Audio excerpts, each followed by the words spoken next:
Assassin's Creed Valhalla is the latest entry in Ubisoft's 3-generation spanning action-adventure role-playing series. The series is now a staple in modern gaming, forcing Ubisoft to find ways to keep the franchise fresh while not moving too far away from their Ubisoft formula. Starting with Assassin's Creed Origins in 2017, the franchise has moved towards a focus on being a massive 100-plus RPG series. Assassin's Creed Valhalla is luckily not just another solid entry, it's a rock-solid game and amongst the best in the entire franchise.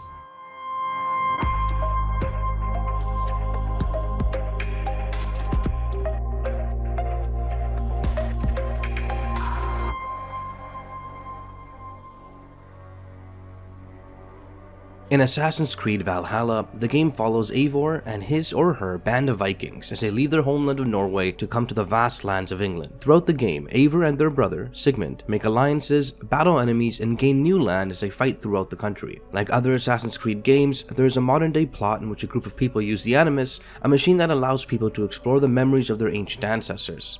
An interesting aspect of the game is that you're able to choose Eivor's gender, and you can change it whenever you'd like. You can also let the Animus choose the gender, which can dynamically change throughout the game. It's an interesting choice, but it doesn't have any actual impact on the game or how characters interact with you.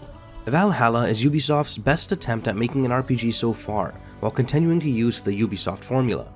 There's a large map with seemingly endless things to do. In past games like Odyssey, I often found the sheer amount to do overwhelming and almost discouraging. It felt like a precise formula that was meant to keep me strung along for dozens of hours, rather than something that was neatly crafted. While Valhalla still stays true to this formula in many ways, this iteration feels like the best version Ubisoft's ever crafted. There is a lot to do in this game. Just playing through the main story will probably take you dozens of hours, but that only scratches the surface of what Valhalla offers. There are hundreds of side quests and activities, base building and management, raids, minigames, and so much more. This is a Ubisoft game after all, meaning the game is full to the brim with various things to do. Valhalla could have felt overwhelming considering the sheer scope of the game, but Ubisoft have managed to make it feel streamlined in a way that previous titles haven't. There's constantly something to do, yes, but you really only have to engage with what you want to, meaning the game doesn't feel like it has a lot of filler. The map itself is the best it's ever been since Assassin's Creed 2. Norway and England, the two primary locations, are beautiful and feature a mix of mountainous terrain, Viking and early England architecture, as well as a mix of other varied and distinct environments.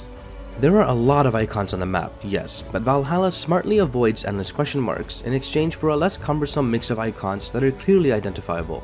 You can clearly tell what marks are for quests, mysterious items, loot, and more. Again, you can engage with the content how you see fit. If you want to mainline the story, you are more than welcome to. If you want to go off and engage with any side content the game offers, the game also encourages you to do so. One of the more satisfying activities the game offers you is the ability to raid unsuspecting settlements and pillage the entire area. This involves you getting on a longboat with a crew of nameless other Vikings, singing songs or telling stories, and then eventually hitting land and destroying everything in sight. While raiding isn't necessarily varied, it never became unsatisfying. It's also not just a meaningless activity. When you raid, you earn supplies, which can be used as currency or to upgrade your settlement. Settlements themselves are an activity you engage with to help grow your home base of Vikings. Growing your settlement will benefit you in the long time, so it's best to engage in this early in the game.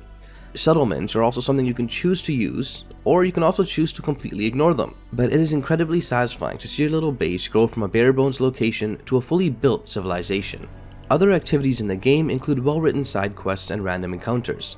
Some of the best characters in the game are ones that you'll find outside of the main story. Whether it's a woman who wants you to find her comb, or a man with an axe in his head, there are plenty of interesting characters around. Exploring the map itself is a lot of fun, but the next generation of this game is even more enjoyable.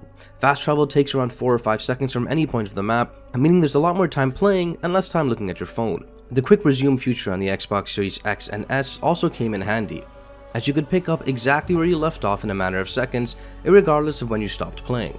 Being able to boot up my console and get back to exactly where I stopped playing in around 10 to 15 seconds was a really nice quality of life improvement. This doesn't make the game any better or worse, of course, but seeing Valhalla take advantage of the new hardware is nice to see. Assassin's Creed Valhalla features a dialogue system that lets you engage with key characters and force the narrative where you want it to go. Though it isn't the most robust dialogue system, as characters often only have a few things to say, but the system certainly does have impact on the outcome of the story. One particular quest, for example, requires you to pick a traitor out of a group of 3 people. You're able to find out the correct answers if you're savvy enough, but you can also just randomly choose and decide the character's fate that way. The game provides consequences within quests and storylines, but isn't quite as dynamic like some other RPGs where those choices will impact you down the road. Now, combat has never been the major strength of the Assassin's Creed series, but Valhalla has the best iteration of it so far. The game features ranged and melee combat as well as stealth gameplay. The ranged combat is bare bones, as Eivor can wield a bow and attack from afar. Melee combat is your standard shoulder button melee system, where you mix light and heavy attacks, as well as parries to stun enemies. There are also chances at finishers, where you perform a stylish execution on a downed enemy. Melee combat feels crunchy, and enemies are responsive and intelligent, making the entire thing feel very satisfying. The combat's able to stand alongside other open-world RPGs, which is a big accomplishment considering how quickly the series has changed. The weapons in Valhalla are mainly single-handed weapons like swords and axes, offhand weapons like shields and flails, and dual-wielded heavy weapons. They feel satisfying to use, and each weapon variant does feel unique. There are also tons of upgrades to the combat that you can earn simply by advancing through the game. A special type of combat upgrade is earned through Books of Knowledge. One of my personal favorites is the ability to gain a full head of steam and charge through someone like a freight train. There are dozens of ways to customize your combat experience, and you can truly make Eivor into the fighter you want. Stealth gameplay is what Assassin's Creed was known for, and while that's still featured here, it clearly isn't the focus anymore. You can use stealth to move around, but Valhalla's map isn't a sprawling city like the original games. It's much more difficult and less intuitive to engage in the stealth mechanics when a majority of the encounters take place in open fields, but you can still sneak around if you feel like doing so. Valhalla is a cross-generation game, but looks impressive on both generations. The Series X version of the game runs at 60 frames per second compared to the 30 on the One X, and the improvement is very noticeable. The game feels good to play regardless, but feels significantly better at 60.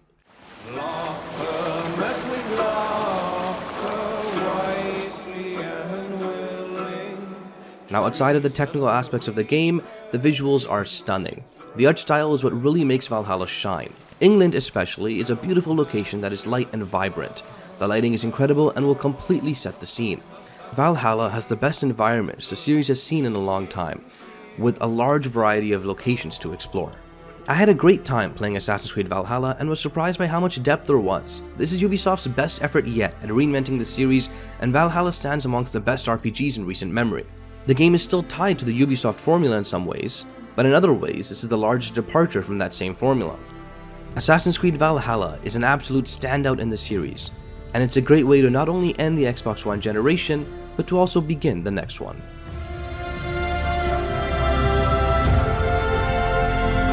Thank you for listening. If you enjoy our content, please like and subscribe, and if you really enjoy our content, we have a Patreon link in the description below. Thank you.